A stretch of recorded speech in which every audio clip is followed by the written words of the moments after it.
Com a palavra, o Dr. Vambert. Em primeiro lugar, muito obrigado à organização do FAS, o amigo D'Amico, Guaranha, Juarez, pelo convite de estar aqui. É sempre para mim uma honra, uma alegria.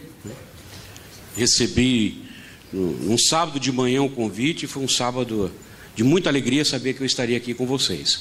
De muito trabalho também, para poder fazer a pesquisa e atender o tema, porque a palestra foi sobre encomenda, né? Como roupa de alfaiate, né?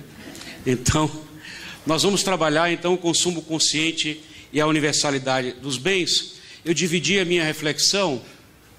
Vai para cá que eu tenho que apontar. Acho que não está funcionando. Deu? Dividi a minha reflexão em 3 partes. A primeira, nós vamos trabalhar o consumo enquanto condição humana, o conceito de consumo, e a partir do pensamento de uma filósofa que está muito na moda, inclusive, que é a Hannah Arendt.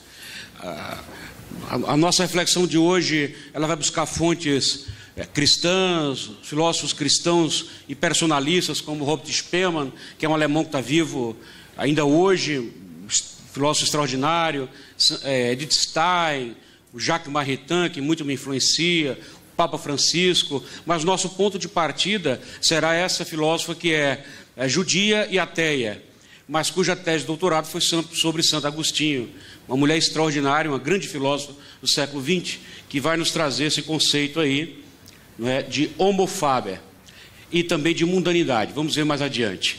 Na segunda parte nós vamos trabalhar aqui a sociedade de consumo, a relação entre consumismo e utilitarismo, consumismo e hedonismo, e finalmente, para o desfecho, a luz que ilumina a vida e a destinação universal dos bens, no 3º capítulo, saiu ali errado, sobre o consumo consciente. Bom, nós temos um problema aí com o consumo. O consumo é uma condição humana. Nós vamos ver agora, olha, labor, trabalho e ação são as condições básicas mediante as quais foi dada do homem a viver sobre a terra. É a condição humana, a condição geral do ser humano sobre a terra implica em labor, trabalho e ação. Vamos descrever o que é cada uma dessas condições.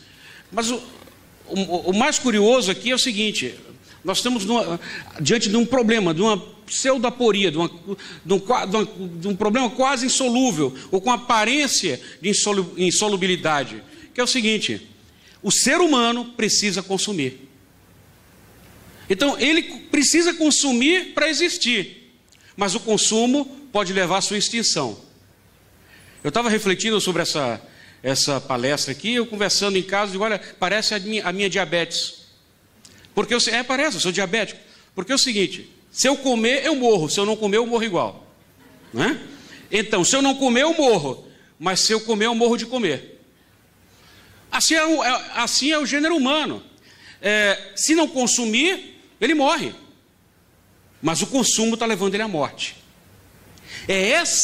O meio termo entre essa tensão aí, entre a necessidade de consumir, okay, e o efeito desse consumo autodestrutivo, é que nós vamos encontrar o equilíbrio que nós vamos chamar de sustentabilidade. Muito bem. Então, segundo Hannah Arendt, a condição humana do labor é a própria vida. Nós vamos ver mais adiante que ela chama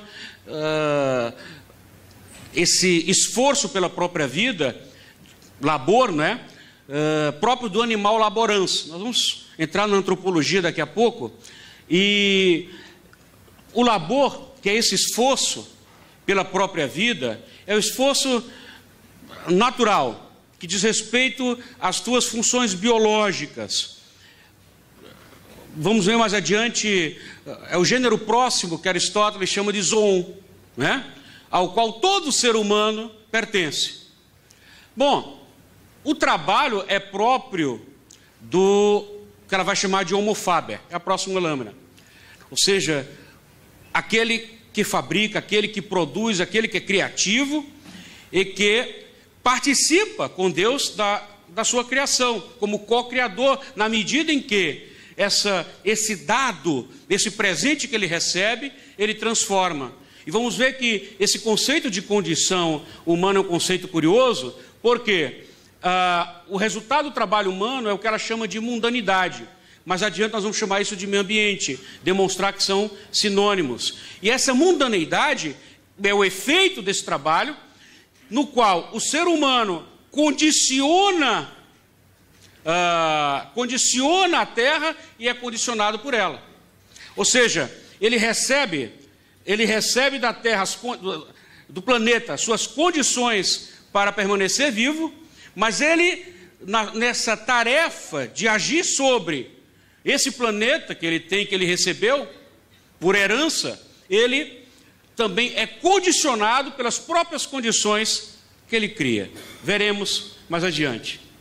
E uma terceira condição humana é a ação, cuja condição é a pluralidade. A ação, então, é o ato do homem racional que diz respeito às suas relações. A ação é a atividade social, política, que Hannah Arendt vai dizer, olha, para esse tipo de atividade humana, eu não tenho nenhum plano de mediação material. A ação é tudo aquilo que o homem faz a partir de sua alma espiritual, sem precisar se servir da matéria. Já o labor e o trabalho dizem respeito à matéria. Então, o que nós estávamos fazendo há pouco no intervalo, colocando aqueles quitutes, aquelas gordices, né? Boca adentro, aquilo era labor. Mas quem fez aquilo para a gente exerceu um trabalho. Ok?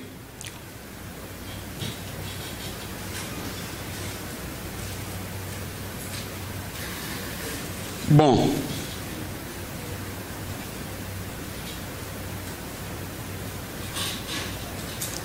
fica em dúvida se estou na lâmina certa, se não... Ok. Então, alguns conceitos que vão implicando os demais, ou que os demais são corolários, decorrem, certo? Então, primeiro, o trabalho. O trabalho é toda a ação transformadora do homem. E ela chega a uma conclusão, ela coloca o ovo de Colombo de pé, né? Porque se a gente olhar para o lado, pessoal, não há nada nesse auditório ou em nós que o ser humano não tenha destruído para poder usar. A natureza do ser humano, ela é destrutiva. Então, esse trabalho humano, todo trabalho humano é para gerar o artefato humano. E o artefato humano vai desde o seu sapato que você está calçando, a poltrona que você está sentando, essa mesa, toda. Imagina se não tivesse microfone e nem data show. É uma condição para a palestra. É uma condição. Aliás, eu mandei um e-mailzinho, olha, eu sou meio clássico, eu não gosto de usar slide, meu negócio eu ainda sou do cuspe e do giz. Né? É o que eu consumo, é cuspe e giz. Aí disseram, ai professor, mas aí vai ficar chato sem slide, vai ficar monótono. Tá, então vamos fazer slide. Eu estou condicionado pelo slide. Deixei ali as 15 páginas da palestra ali na minha pasta. Então, é um artefato humano. Criamos e nos deixamos condicionar por ele. Então, o ser humano é condicionado por aquilo que ele encontrou na terra e condicionado por tudo aquilo que ele fez da terra. Todo artefato. Esse artefato humano, a Hannah Arendt vai chamar de mundaneidade. Nós vamos chegar mais adiante e vamos ver algumas lâminas, até sobre a etimologia de homem, de onde é que vem a palavra homem, para entender que nós não estamos na terra. Nós somos da terra. Isso é a mundanidade. Nós somos seres desse mundo. E a única forma desse ser, que somos nós, vivermos em qualquer outro lugar que não seja esse, é reproduzindo as condições, ou reproduzindo a condição humana. Tenho visto na mídia que já estão planejando uma viagem para Marte e uma viagem sem volta. Uma viagem sem volta, porque quem vai não tem condições de voltar. Para viver em Marte, tem que se reproduzir a condição humana. Ou seja, aquelas condições para o labor, para o trabalho e para a ação. Porque essa condição humana, essa mundanidade precisa ser exportada. Bom, vamos entender então por que nós não somos visitantes. Não estamos aqui apenas passeio. Numa visão cristã nós sabemos, isso aqui foi criado por amor e foi criado para o ser humano, né? Aliás, essa é a inveja que o demônio tem, né, do ser humano, né? Porque a terra não foi criada para os anjos. E depois Deus não se fez anjo, se fez homem. Então, nós somos muito amados. Olha o que Deus... Eu estava no aluno, uma hora ficou me provocando. Eu não fico fazendo catequese em sala de aula, né? Cada coisa no seu lugar. O testemunho do professor é ser o que ele é. Mas eles vão na internet, ficam pesquisando quem eu sou. E aí um dia, do nada, um aluno disse assim: professor, Deus não existe. Eu fiquei calado, disse: e a aula agora é tua para demonstrar isso que tu estás dizendo. É o ônus do debate, da afirmação. A aula agora é toda tua para demonstrar isso que tu estás dizendo. Não, prove, demonstre. Me dê um indício dessa tua afirmação. Ele está mudo até agora, né? Está mudo até agora. Mas eu posso dizer, não é lógico, não faz sentido Deus não existir. Não faz sentido. É impossível Deus não existir. Porque os indícios são muito claros. Claro que quando eu encontrar com ele eu não vou voltar para dizer para vocês, né? Mas os indícios são muito claros. É razoável que Deus existe. Eu não posso acreditar, gente, que daqui a 1000 anos, em cima desse centro, vai aparecer um relógio. Do acaso. Do acaso. Então, estou olhando aqui para esse centro, viverei 1000 anos, e vai aparecer um ponteiro, vai aparecer uma engrenagem, depois, e puf! Do acaso, um relógio. E eu pergunto, a máquina mais perfeita do que você, muito mais perfeita do que um relógio, que precisa dar corda para o relógio andar, ou colocar uma pilha, uma bateria. O motor do relógio é um motor externo. Deus te fez com um motor interno que é a tua alma, uma obra perfeita. Não faz sentido isso ser do acaso, não faz sentido. Mas esse homem não está aqui de passagem, ele é parte da terra. Vejam só, de onde é que vem o homem? Do latim homo, que vem de humus, que é terra, do ablativo humo, da terra. Então, a mundanidade significa isso, eu sou um ser deste mundo, eu sou um ser da terra. E vejam, duas tradições que se encontraram depois, mas milhares de anos antes disso, olha, Adão, vem de Adamá, solo vermelho. Adão, então, vem de aquele que vem do solo. Duas tradições completamente diferentes, a tradição hebraica e a tradição romana. Adom, vermelho, que é para dizer que vem do barro, né? E Dan, sangue. Então Adão é aquele que vem do barro. É um barro que tem vida, porque tem sangue. Mas como disse Jó, nós somos o quê? Pó. E ao pó voltaremos, porque nós somos terra. E nós somos da terra. Então nós somos parte. Nós não somos visitantes.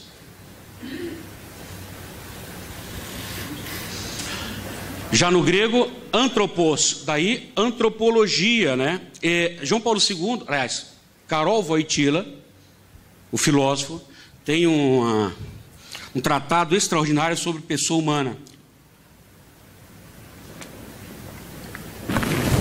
A minha visão sobre o ser humano, em que ele fala que a grande contribuição de Aristóteles foi o seguinte: pegou o homem, o antropos, aproximou do seu gênero próximo. Disse: olha, o homem é um animal. São Tomás diz a mesma coisa. Tudo que se diz do animal pode-se dizer do homem. O homem é um animal. Mas também ele colocou a diferença específica. Pegou o ser humano, antropos, colocou dentro de um gênero, zoon, animal, mas percebeu nesse gênero, nesse ser que pertence a esse gênero uma diferença específica e exclusiva. Logicon, animal racional, que vem de logos, um verbo grego que em português se traduz para 3 palavras diferentes. Eu tive o privilégio de estudar grego clássico e a minha professora, a primeira frase que fez traduzir foi enarre hen ho logos. Primeira frase do Evangelho de São João. No princípio era o verbo. Enarre hen ho logos. Bueno, só que na hora do logos ficou difícil. Por quê? Logos significa palavra, verbo e razão. Então, São Jerônimo, quando traduziu a Vulgata, que é a Bíblia latina, traduziu, no princípio era o verbo. Mas ele poderia, olha que coisa linda, ele poderia ter dito, no princípio era a razão. No princípio era a razão. E nada existiu sem a razão. E na razão, tudo foi criado. Olha que coisa, eu estou arrepiado aqui, olha que coisa extraordinária. Nós não somos frutos do acaso, nós somos fruto de uma razão, de uma vontade, de uma intenção cheia de amor. Nós não somos um acidente. Nós não somos um acidente. Deus nos criou à imagem e semelhança dele, porque Deus não se conteve em si mesmo. Ele não se continha em amar a si mesmo, amor perfeito do Pai pelo Filho, do Filho pelo Pai, do Pai pelo Filho, tão grande que explode esse amor numa terceira pessoa, e eles não estavam insatisfeitos numa palavra que se atribua a Deus, né? Que Deus é conformado consigo mesmo, mas ele é amor demais só para mim. Eu preciso amar, o amor é a experiência do outro. E aí ele cria alguém em imagem e semelhança dele. Um projeto extraordinário, cheio de intenção, cheio de vontade, cheio de razão. Bom, voltamos para Hannah Arendt. Então, nessa diferença que o Aristóteles faz entre o gênero próximo, animal, e a diferença específica, racional, a Hannah Arendt chama de homo faber e animal laborans. Nós temos as duas condições. Todo ser humano, aliás, Santo Tomás fala algo parecido. Ele fala que a alma humana tem 3 faculdades. A faculdade vegetativa, então, portanto, planta tem alma. Planta não vai para o céu, mas tem alma, porque a alma da planta é mortal. E a alma da planta só tem uma faculdade, a faculdade vegetativa, né? Existe uma segunda faculdade da alma, que é a faculdade sensitiva. Essa faculdade sensitiva, portanto, se encontra num grupo de seres que tem a alma sensitiva e também a alma vegetativa. Meu filho Antônio está com 10 anos agora. Com 3 anos e meio, nunca esqueço, estava na praia, ele olha para mim e diz: papai, o que é a alma? Digo: vai, meu Deus, eu tinha uns 4 anos mais ou menos. Meu filho. Eu respirei fundo e comecei: meu filho, o que é que faz um carro andar? Ele: o motor. Muito bem. Existem seres cujo motor está dentro deles, que passou a se chamar seres animados, porque tem ânima, alma. Então existem alguns seres que são os seres vivos. Todo ser vivo tem alma, porque tem ânima, porque tem um motor interno.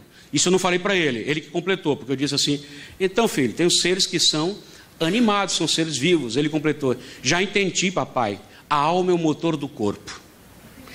E eu fiquei assim, com os butiá tudo no chão, porque essa frase é de Santo Tomás. Deixa eu me exibir agora com o guri aqui, né? Deixa eu me exibir. Eu só fiquei olhando: meu filho, a alma é o motor do corpo. E aí encerrou o assunto, porque ele entendeu. Não precisei falar 1h30 para o guri o que era a alma, né? Então, esse animal laborans é onde vai a nossa alma sensitiva.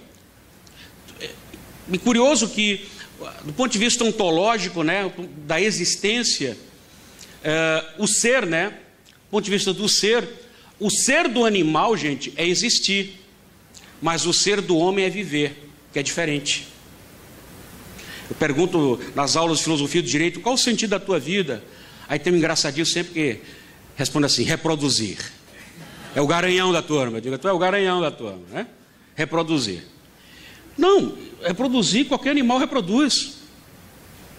Isso é reproduzir a atividade do animal laborans. O ser humano vai além. O ser humano é um homo faber.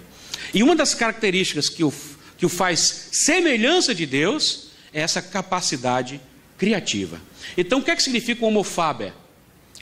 Aquele que trabalha das mãos. A Hannah Arendt vai falar, trabalha sobre. Vamos passar. Para onde eu tenho que apontar, hein? Pra... Bom, esse trabalho do... Onde é que está a antena? É ali? Bom. Só que esse trabalho humano, no sentido da matéria, não é ação, a ação é toda a atividade espiritual do homem, imaterial. Por isso que a política é ação, ok? Política é ação. O trabalho é agir sobre, trabalhar com as mãos, produzir bens que vão condicionar a própria vida. Olha, deixa eu ver aqui uma coisa. 1, 2, 3, 4, 5, 6 pessoas estão no WhatsApp nesse exato momento. Hoje isso é uma condição humana. Agora, imagina a crise de abstinência quando o celular fica sem bateria. O desespero. Coisa curiosa, eu estava em Caxias dando aula, e a solidariedade, que as pessoas percebem a gravidade disso. Né? A gravidade, está sem celular. Eu estava na universidade em Caxias, quando vi meu carregador não funcionou, quebrou. Aí eu disse, quem é que tem um carregador para o meu celular? Saí perguntando, ninguém tinha. Eu brinquei, eu já estou em crise de abstinência, que eu vou ficar das 3 da tarde às 11 sem celular. Entrei na sala, olha que coisa impressionante. Aí bate uma aluna. Até botei no Facebook isso aí, que eu achei tão bonitinho, né? Ela chegou, o senhor que é o professor Vambert? Eu digo, sou. O professor Clóvis falou em sala de aula que o senhor estava precisando de um carregador de celular. E eu vim, está aqui, eis aqui o carregador. Eu fico até às 7 eu passo aqui para pegar. Um ato de solidariedade, de uma coisa prosaica do cotidiano humano, mas que hoje é uma condição humana. Ou alguém mora numa casa sem telefone, podendo ter, vai abrir mão de ter um telefone. Até entendo quem consegue ser livre e não ter um celular, até entendo. É um altíssimo grau de liberdade. É quase uma asceta, né? É quase uma asceta, é um monge. Não tem um celular. Mas podendo ter um telefone em casa, hoje não faz sentido não ter. A não ser que tenha um propósito de vida místico, sei lá, que se explique. Porque o telefone é uma condição humana, mas não é uma condição da natureza, é uma condição da cultura. E tudo que é artifício humano, portanto, se desgasta. Então, primeira distinção que a gente tem que fazer entre uso e consumo. Nem tudo que a gente usa, a gente consome. Mas essas duas palavras estão interligadas. Por quê? O uso, ele é destinado à durabilidade. Ele desgasta aqueles bens que eu uso. Mas os bens que eu consumo, eu sempre destruo. Então, o consumo está ligado à destruição. E esses bens de uso, eles têm uma experiência de consumo indireta, porque quem usa esses bens é um animal que é consumidor segundo a sua segunda natureza. É um animal que precisa consumir. Então, por exemplo, essa mesa eu não vou consumir. Não tenho como consumir essa mesa. Ela tem um certo grau de durabilidade, diferentemente dos canapés que nós comemos ali no intervalo. Certo? Aquele nós consumimos. Essa mesa nós usamos. Mas essa mesa vai se desgastar porque ela vai ter um contato com seres que destroem, cuja natureza é destruir para poder viver. É um problema a ser resolvido. Muito bem. Então, esse homo faber, esse homem que faz, que age sobre, para ele, os fins justificam os meios. No sentido de que, qual é o fim hoje da sociedade de consumo? Não é o produto final? Quem aqui, vocês são empresários, alguns industriais, toda a minha planta, todo o meu esforço, todo o meu planejamento, busca o quê? O produto final. Então, os meios são utilizados para chegar ao fim. E nesse sentido, então, os fins não só justificam os meios, como os fins produzem os meios, condicionam os meios e organizam os meios. Eu quero atingir determinado objetivo, eu preciso dos meios adequados para atingir esse objetivo. Então, esses meios vão se justificar por este fim, que é esse produto final, vão ser produzidos em razão desse produto final e organizados em razão desse produto final. Bom, mas aí, isso que nós vimos, gente, é a circunstância da mundanidade, certo? Os fins e os meios. Então, o ser humano, o homo faber, ele tem que criar os artefatos, certo? Aqui, ó, os artefatos estão nos fins, o produto final. Ele vai aos meios necessários. Aqui eu tenho uma descrição, então, da mundanidade, que é a condição do trabalho humano. Mas aqui, nós vamos começar a perceber o desvio ético. Que nós vamos chamar de corrupção da mundanidade. E quais são esses dois desvios éticos? Primeiro, o utilitarismo antropocêntrico. E depois, uma expressão que o Papa Francisco usa na Laudato Si, que é o relativismo prático.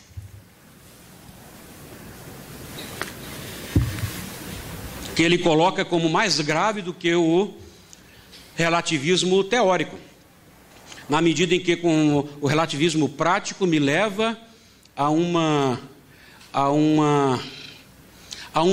frieza diante de um bem objetivo, do justo e do injusto, ok? E que eu passo a julgar o mundo a partir dos meus critérios, das minhas percepções sensoriais, do meu mundo subjetivo.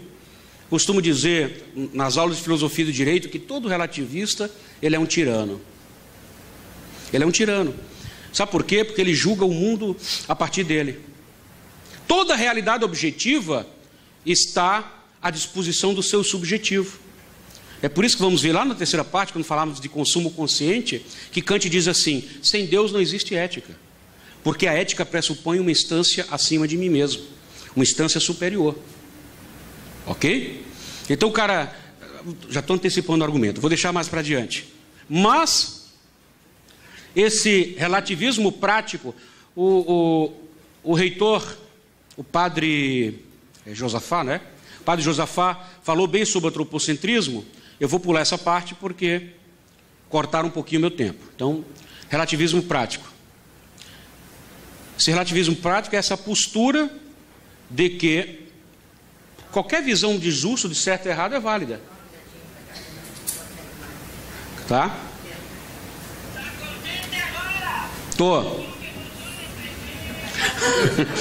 Tô contente. Eu tô.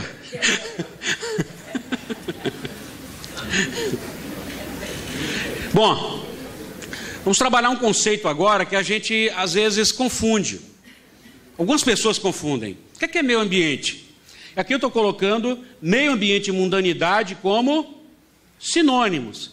Mundanidade, que é esse conceito da filosofia da Hannah Arendt, e meio ambiente, que é um senso comum, se identificam e são uma síntese da tensão dialética entre a natureza e a cultura. Então a gente faz uma confusão com meio ambiente com o que os gregos chamavam de physis, de natureza bruta, de cosmos. Gente, a natureza é a coisa mais inclemente, violenta e cruel que existe. Ela é linda. Mas Santo Tomás lembra, lá na Suma Teológica, ele lembra, no Tratado da Pessoa, que o ser humano é o ser mais frágil que existe. Ele é incapaz de viver na natureza. Ele precisa manipular a natureza, ele precisa criar as condições para sobreviver nesse mundo. Esse mundo é hostil, gente. Ele é lindo, maravilhoso, mas se a gente andar 2 semanas na África, um leão come a gente. Não 2 semanas, algumas horas isso pode acontecer. Então, Santo Tomás, no seu Tratado da Pessoa, lembra, o ser humano não tem nenhuma defesa natural, mas ele tem a maior de todas, ele é semelhante a Deus, porque ele é um zoon, o quê?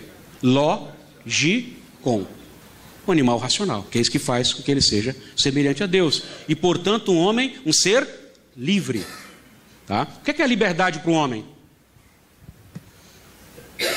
A gente sabe que a liberdade é um conceito antitético. Eu sou livre de alguma coisa. Eu sempre pergunto, quem quer ser livre como um passarinho? Quem gostaria de ser livre como um passarinho? Ninguém levantou a mão porque já está percebendo que é uma pegadinha, né? Na sala de aula sempre alguém levanta a mão. Eu gostaria de ser livre como um passarinho. Eu digo, pois, pobrezinho de ti, porque um passarinho não é livre. Ele não tem escolhas. E tem uma parábola, uma fábula do Esopo que descreve isso, sabe? Lembra a historinha do escorpião que pediu uma carona? Conhecem? Ele foi lá, chegou para Dona Rã, Dona Rã, me dá uma carona, eu preciso atravessar o rio. Ela disse, não, tu está louco? Eu vou botar um escorpião nas minhas costas. Eu vou botar um escorpião nas minhas costas, tu vai me matar, tu vai meter esse ferrão nas minhas costas, eu vou morrer. Não, eu jamais faria isso, porque se eu fizer isso com a senhora, eu morro também. E aí, convenceu a Dona Rã. A Dona Rã não tem, isso faz sentido, e faz sentido. Faz sentido. Eu estou fazendo uma escolha de não, porque se eu matar a senhora, eu morro junto. Então eu não vou lhe picar. Tá bom. No meio do rio está lá a Dona Rã, né? Escorpião nas costas. Quando ela vê aquele negócio, ela olha e diz, mas que é isso? Me ferrou? Mas tu vai morrer junto, vai morrer comigo, vai morrer afogado. E ele disse, não pude resistir, é a minha natureza. Bom, qual a diferença do Homo faber para o animal laborans? Qual a diferença do zoon logicon para o gênero zoon? É que um animal não é livre. E por que o ser humano é livre? Robert Spemann, esse alemão que eu citei há pouco, ele diz o seguinte, olha, o homem é livre da sua natureza. Então o conceito de liberdade é porque o homem pode dispor da sua natureza. E dispondo da sua natureza, ele tem o livre-arbítrio. Eu sou diabético, tomo água e sempre vou no banheiro. Eu vou ter que aguentar até o final da palestra. Porque eu disponho da minha natureza. Evidentemente que isso tem limites. Isso tem limites. Mas tu não imagina um jejum um leão lá na Nigéria fazendo o jejum do Ramadã, que é um país muçulmano. Não imagina. Porque ele não tem um domínio sobre a sua natureza. Essa história é muito engraçada. Quando eu era criança, tinha uma amiga da minha mãe que mandou um touro da fazenda dela para o açougue. E um bom touro, um reprodutor. E eu tinha uns 8 anos, nunca esqueço da conversa, eu já entendi das coisas. E sabe por que ela mandou o touro para a morte? Pena capital, sentença de morte? Porque o touro estava querendo cobrir a mãe dele, certo? E ela achava aquilo imoral. Como se o touro tivesse culpa de ter uma mãe que é uma vaca, não é? Não tem culpa, né? E o touro queria cobrir a mãe. O pobre do touro virou bife, gente. Porque ele não é livre. Ele não vai, porque uma pessoa que tem uma psicopatia, ou sei lá, um desvio de afeto, até pode se apaixonar pela mãe, tem um complexo de Édipo, mas ele tem freios morais. Esses freios morais são no seu livre-arbítrio, na sua razão, na sua inteligência. Mas não há moralidade na ação de um animal. Então, o que existe, gente? O que é o meio ambiente? Ou essa mundanidade? O que é? Ou podemos chamar também de condição humana. É o resultado de uma dialética, que eu vou chamar de dialética de complementaridade. Ou seja, 2 termos que tensionam, mas se complementam. E o que é a dialética? A dialética eu tenho uma tese, que é o primeiro termo, eu tenho uma antítese, que é o segundo termo. Existe uma tensão entre esse primeiro termo e o segundo, e o resultado dessa tensão é a síntese. O que sobrou desse embate entre o primeiro e o segundo termo é a síntese. O meio ambiente é uma síntese dialética entre a natureza, aquilo que nos foi dado, que nós herdamos, e a cultura, que é toda a ação do homem sobre a natureza. É o homo faber. Então a gente tem que ter muito cuidado, achar que o meio ambiente é a cachoeira, que o meio ambiente são as arvorezinhas, os elefantezinhos. Esse hotel é um meio ambiente. Ok? A casa com o telhado que nos protege da chuva é um meio ambiente. É o nosso ambiente, é um ambiente humano. Que desde Caim, não sei se vocês sabem, Caim foi o inventor da cidade, foi o fundador da cidade, pode ver lá na Bíblia. O cara que inventou a cidade foi Caim. Desde Caim, então os seres humanos vivem, quando não na aldeia, vivem na urbe, na cidade. É da natureza humana.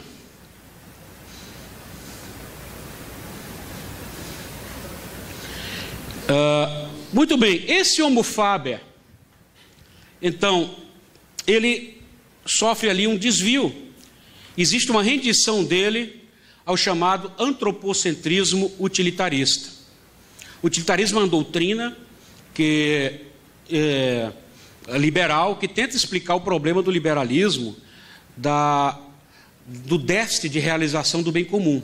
Vocês sabem que no liberalismo existe bem comum, nem no socialismo. No liberalismo, eu tenho o bem da soma dos bens individuais. Então, eu tenho o bem de uma parte. Já no socialismo, eu não tenho o bem comum. Eu tenho o bem do todo. É o bem é um bem total. O bem comum é o bem de todos e de cada um. Nós sabemos disso. O conjunto daquelas condições necessárias para que todos se realizem, depois vai implicar diretamente no princípio da destinação universal dos bens. Mas o utilitarismo tenta criar uma doutrina para explicar o liberalismo.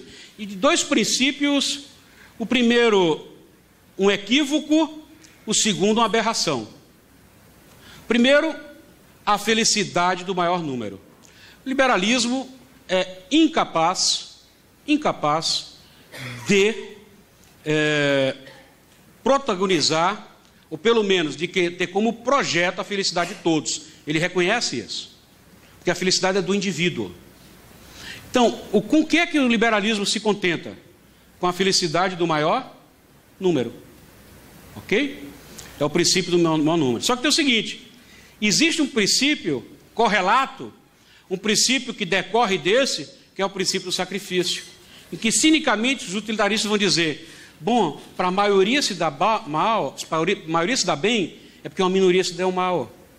Mas está bem assim. Está bem assim, a sociedade está bem. Olha, a maioria está bem. Então, se a maioria está bem, que é a felicidade do maior número, é da natureza da vida social que uma minoria se dê mal. Bom, então é um azarado se tu está na minoria. É o princípio, por exemplo, que fundamenta as pesquisas com células-tronco embrionárias. Eu falei isso quando eu estava debatendo o tema. Eu vou olhar para 5.000 pessoas que estão em tubos de ensaio e dizer assim, olha, vocês vão se sacrificar pela humanidade, tá? Elas não podem escolher, tia. Eles vão se sacrificar. Era um debate terrível, porque era eu e eu, né?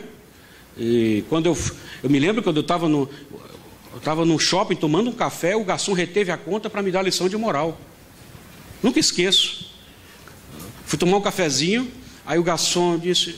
olhou para mim, me reconheceu e disse, vem cá, tia, tu não tem pena dos paralíticos, não? Dos deficientes físicos? Tu não tem pena? Primeiro que era uma falácia, né? Cadê? Sumiu a história das pesquisas. Sumiu, ninguém fala. E tu não tem pena, não? E começou a me extingar. Eu disse, vou te dizer uma coisa. Eu sou diabético. E se minha diabetes, a cura da minha diabetes, que sinto que me mata aos poucos, quem é diabético sabe do que eu estou falando, me mata silenciosamente.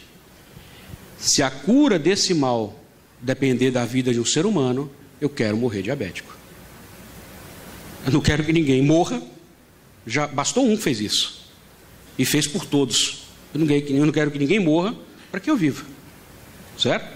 Mas é a aplicação do princípio do sacrifício. Não, mas estão lá mesmo, são 5.000 vidas, talvez sejam descartadas, sabe lá. Vamos usar na pesquisa, vamos matar. Em Nuremberg, a humanidade renunciou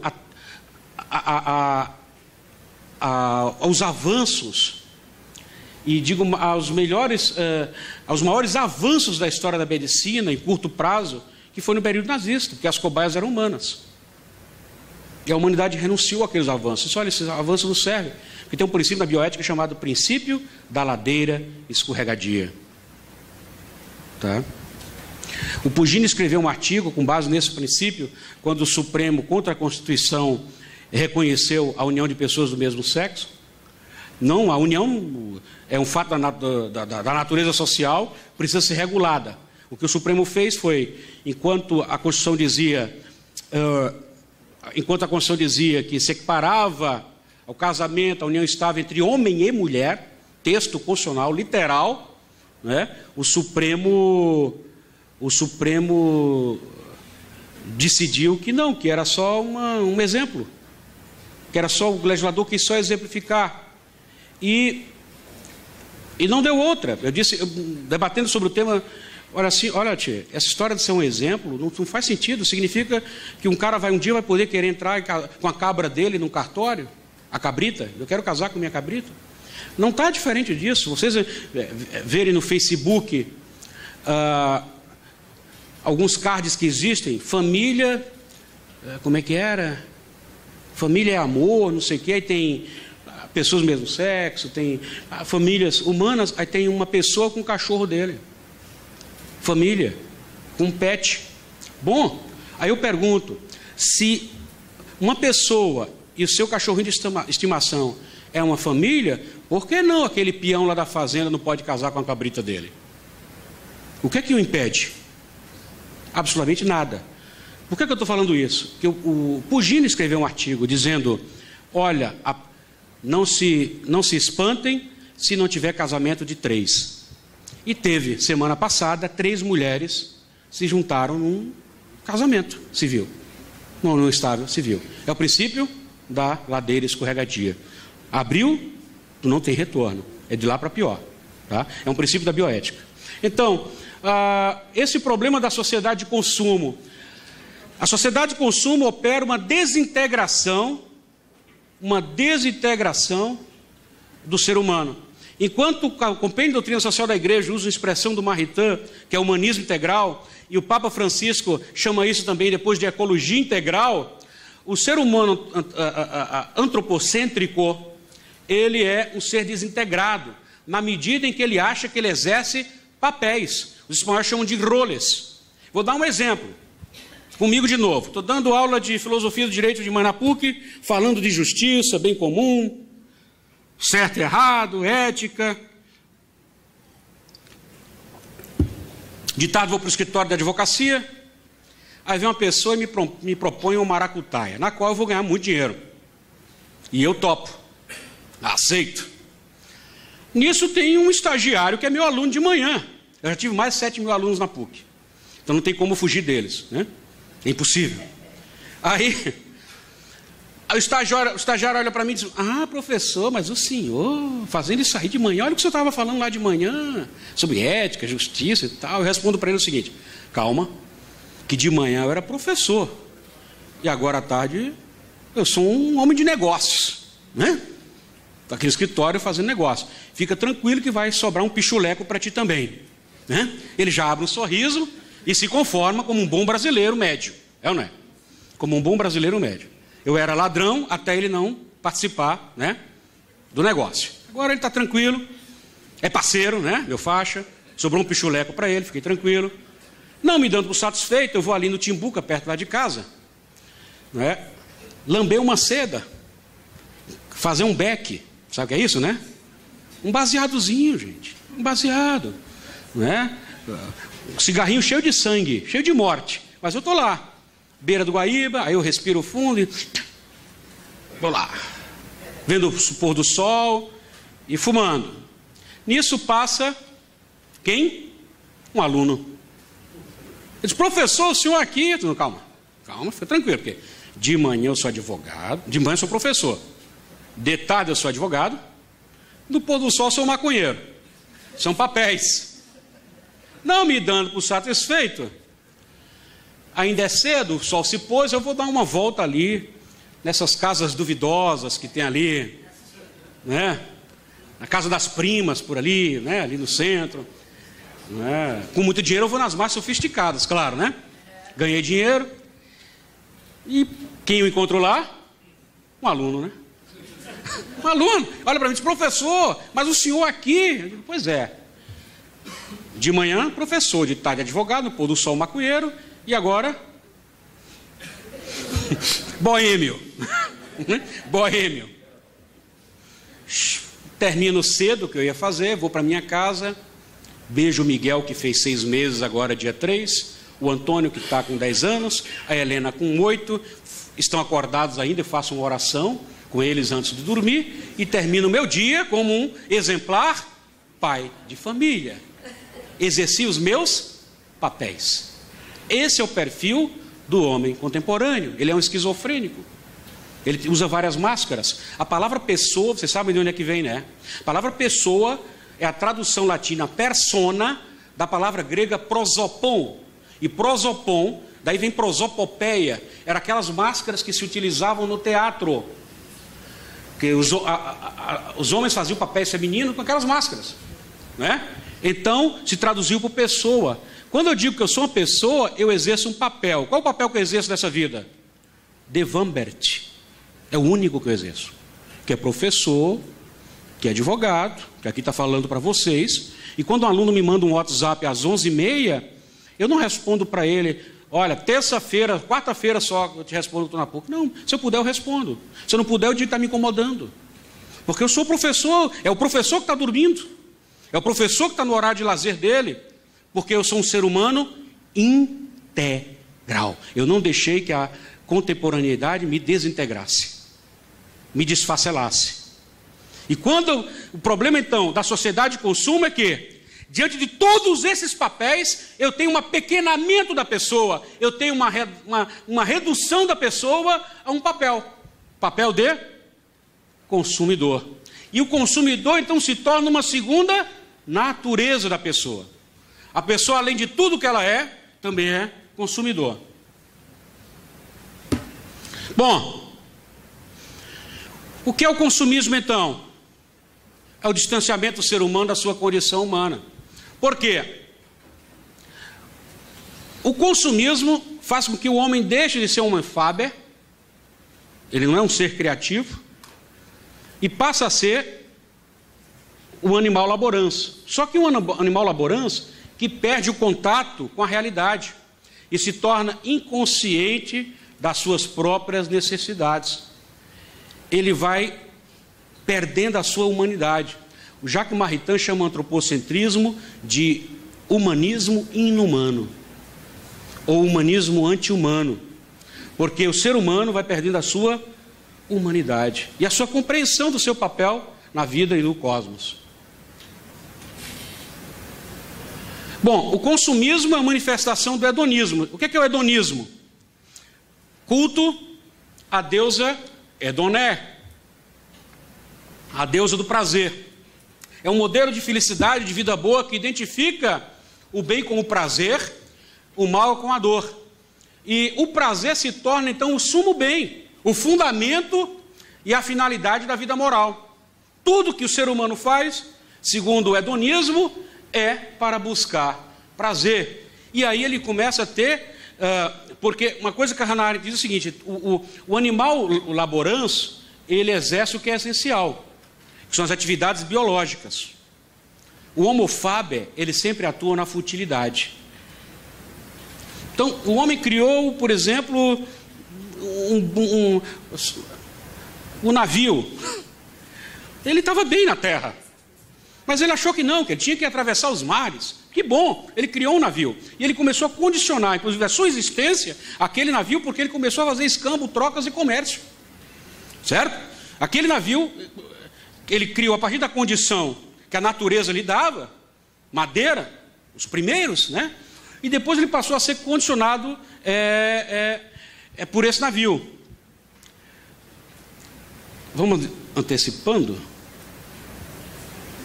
Para cá.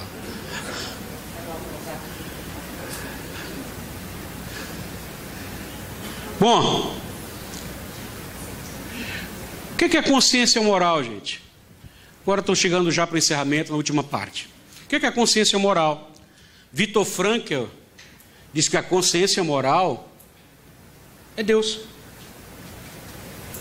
Então ele diz assim, ó, se deduz da leitura do Viktor Frankl é o seguinte: o cara que diz, eu sou ateu, mas tenho consciência moral, ele não é ateu, ele só não sabe disso.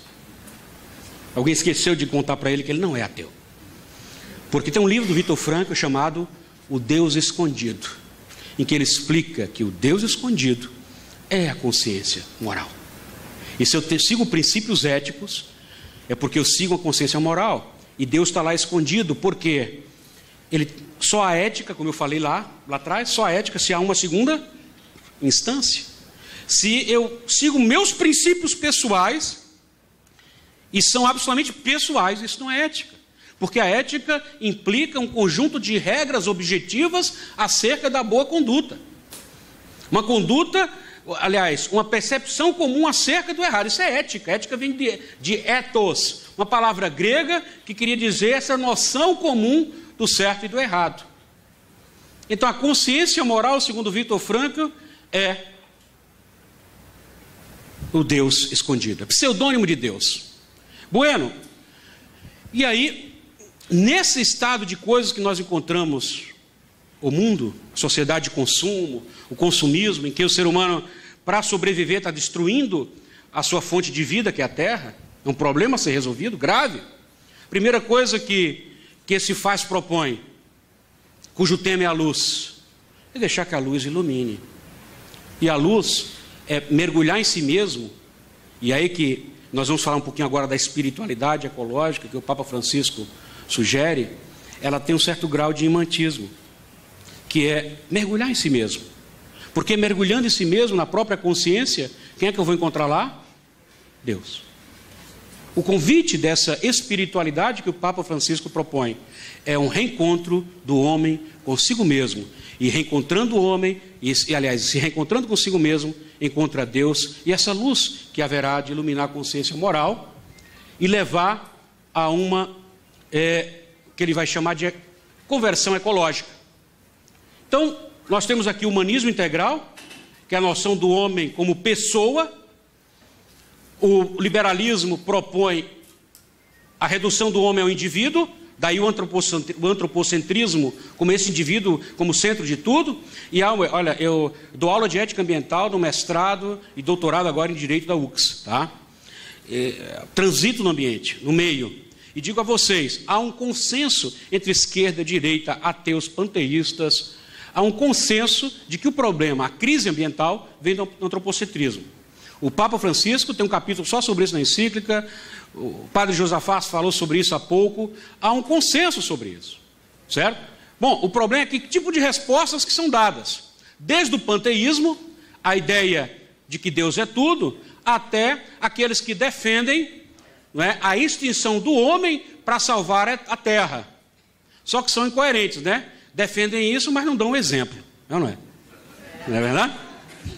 Defendem isso, mas não dão um exemplo. É como o Bin Laden, né? Que adora um terrorismo, desde que o homem-bomba fosse o outro, não é? Nunca deu exemplo. Ele nunca se explodiu. Bom, então a ecologia integral é um capítulo da encíclica. E essa ecologia integral vai enfrentar algo que o Papa Francisco condena nos católicos, nos cristãos, que ele chama de ecologia superficial, que se resume em não jogar o lixo no chão, tá? Eu reciclo o lixo lá de casa. Então eu sou um cara consciente e eu durmo tranquilo. E o mundo está se acabando. Claro que é bom começar por aí. Qual é a crítica do Papa Francisco? Que ele chama de ecologia superficial. É se contentar com essas mínimas coisas que, não, no fundo, o impacto é mínimo e que não muda o comportamento da humanidade como um todo. Certo? E por que o Papa Francisco fala desse tipo de comportamento? Porque é o seguinte, eu reciclo a pilha, mas continuo usando a pilha. Eu também, inclusive. Não estou condenando quem usa pilha. É um exemplo didático, ok? Então eu vou lá, olha, eu reciclo, tá? Reciclo, mas continuo usando. Então o consumo consciente a partir dessa conversão ecológica, ele implica a superação dessa ecologia superficial, certo? Bom, essa espiritualidade ecológica, ela pede um certo grau de imanência, como eu falei. Por que um grau de imanência? Porque é a percepção da matéria. O padre Josafá estava falando, eu sou feito de carbono, de sangue, eu sou feito de minerais, eu sou feito de terra, eu sou pó. Eu sou filho de Adão, que veio do barro. Eu sou homem, que veio do humus. Então, essa espiritualidade ecológica, ela não ignora a transcendência, mas enxerga a transcendência na imanência, nas coisas que nos cercam, e mais, na realidade objetiva e imaterial. Imaterial. Porque a matéria que nós temos foi dada por Deus. Ela não é inimiga de Deus. Ela não se opõe. O materialismo, sim, mas a matéria não. Entenderam? Então, uma espiritualidade ecológica, o Papa Francisco começa a sua encíclica assim, significa olhar o mundo como um grande livro que Deus escreveu para a gente e que toda hora está dizendo uma coisa nova. Então, a natureza, esse mundo, a terra, é esse livro. E ele diz o seguinte, olha, uma espécie de um ser vivo que se extingue é como rasgar a página desse livro que jamais será lida. Jamais será lida.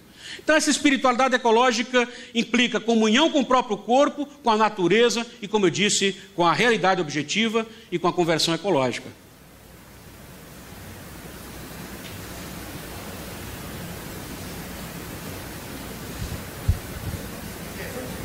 Foi, né? Então, essa conversão ecológica, quais os pontos dela? Isso é da encíclica, tá? Conversão integral, não converteu uma parte, converteu todo, o humanismo integral, a pessoa humana ser integral. Eu não vou... Bom, eu sou um cristão, vou para a missa domingo, tal, mas um corrupto.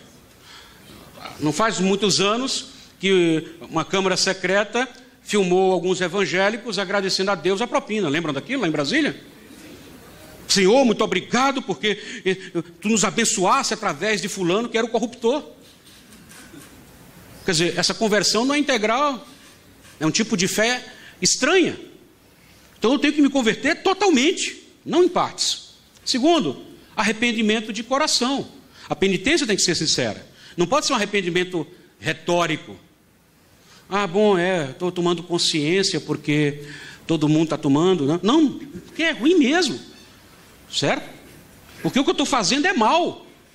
Esse é o arrependimento sincero. A compreensão do que eu estou fazendo errado é mal e eu tenho que assumir essa culpa e me arrepender sinceramente. E isso provocar uma mudança interior. Uma mudança interior. Uma segunda coisa uma última coisa é a sobriedade, que o padre Josafá falou agora para a gente. Essa conversão ecológica implica um certo grau de sobriedade. Ou seja, sobriedade vivida livre e conscientemente é libertadora, disse o Papa Francisco. Abrir mão de alguns excessos, de algum luxo, abrir mão. Uma vida mais tranquila, uma vida que nos permita descobrir a beleza da própria vida. Porque um dos grandes problemas do utilitarismo,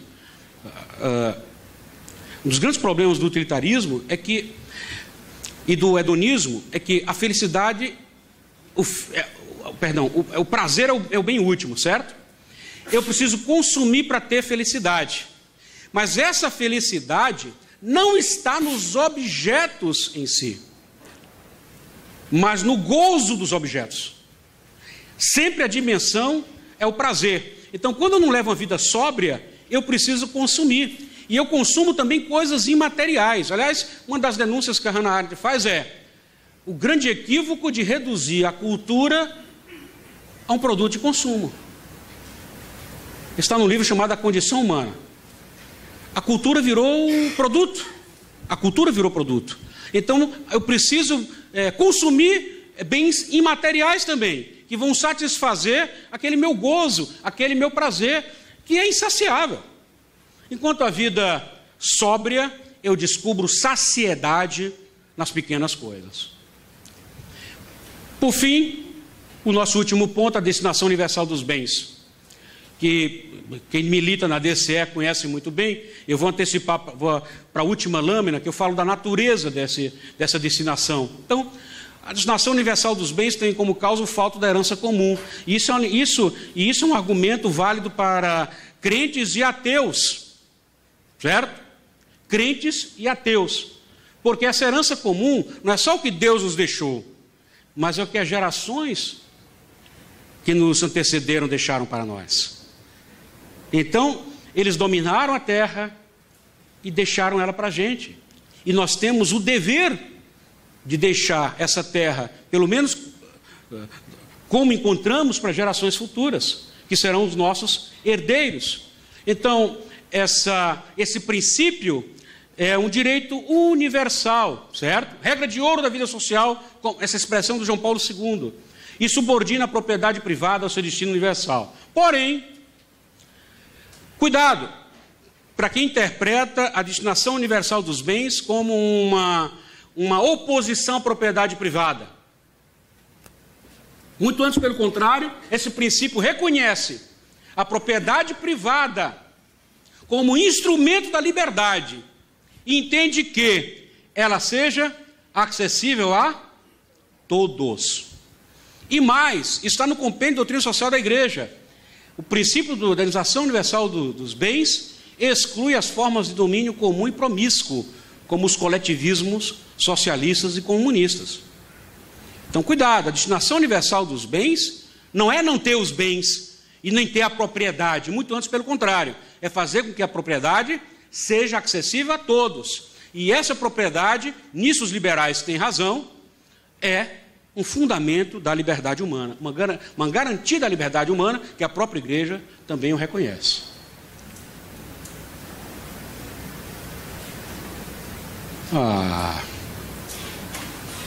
Bom, e a natureza desse princípio, tá? O princípio da destinação universal dos bens é um direito natural. Direito aqui está com D minúsculo, porque eu estou me referindo à faculdade, certo? Não a direito com D maiúsculo, que seria o ordenamento jurídico. O direito enquanto faculdade, direito subjetivo, tá?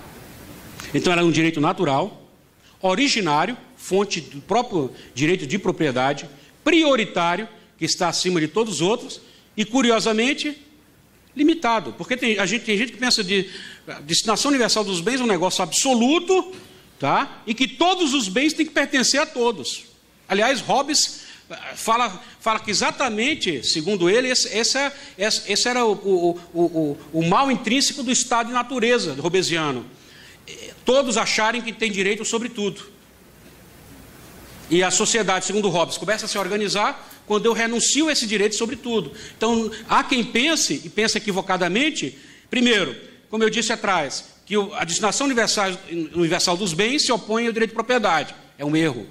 E segundo, que ele é ilimitado, que essa destinação universal dos bens ela é absoluta. Não é. Ela envolve mérito e resulta do trabalho humano. Aliás, o compêndio da doutrina social da igreja fala isso. A propriedade privada resulta do trabalho humano. E fica como mensagem essa passagem do Apocalipse que eu acho extraordinária. Tinha um monte de passagens bíblicas ali para trazer para vocês, para falar da relação de Jesus, da imanência de Cristo. A imanência. Nós sabemos que Deus é transcendente, Deus é Espírito, mas esse Deus se fez matéria, se fez carne, habitou entre nós. E esse Deus viveu uma vida humana, cujo corpo, igual o nosso, cheio de sais minerais, carbono e tantas outras coisas, precisou tomar água, ir no banheiro como todo mundo, e ele disse coisas dessa sua relação com a natureza, que ele disse, olha as aves do céu, nem tecem nem fiam, quem é que alimenta? Quem é que alimenta? E o vosso Pai as alimenta. Olha os lírios do campo, nem tecem nem fiam, mas nem Salomão se vestiu como um deles. Olha, nenhum cabelo da tua cabeça pode tornar branco, né, ou preto. Um passarinho não cai sem que Deus não conceda. Jesus é o Senhor de toda a natureza e redimiu a criação. Mas a palavra final dele é: eis que eu faço nova todas as coisas. E essa mensagem é para o nosso coração. Momento de reflexão, de pausa, para que a gente possa deixar essa luz nos penetrar. A gente sabe que a luz existe, mas a gente pode fechar a janela, fechar a persiana e ainda botar uma cortina. A gente pode abrir só a persiana e deixar só uma luzinha entrar. A gente pode escancarar a janela e se deixar iluminar. Só que a escolha será sempre nossa. Nós não somos o escorpião. Nós temos livre arbítrio. Nós somos seres livres, cuja liberdade Deus nos deu porque Ele queria ser amado. Se Deus nos criou por amor, Ele quer ser amado. E o amor é um ato de vontade. Isso Bento XVI explica lá na Deus Caritas Est. Amor não é um sentimento. A gente não entende como é que um indiano conhece a mulher no dia do casamento e consegue amá-la e vice-versa. Nós ocidentais não compreendemos, porque nós temos uma visão pervertida do amor. Nós achamos que o amor é um sentimento, é uma coceirinha que eu sinto, um frio na barriga. Amor é um ato de vontade. Então, por que Deus nos deu a liberdade? Porque Ele quer ser amado. E bicho, animal, não ama. Porque amor pressupõe liberdade. Então, o convite hoje dessa reflexão sobre a luz é que a luz possa iluminar a nossa consciência moral, que possa iluminar o nosso coração, que esse coração possa estar aberto, seja renovado, para que Ele possa fazer novas todas as coisas a começar da nossa vida. Muito obrigado pela atenção, foi um prazer estar com vocês.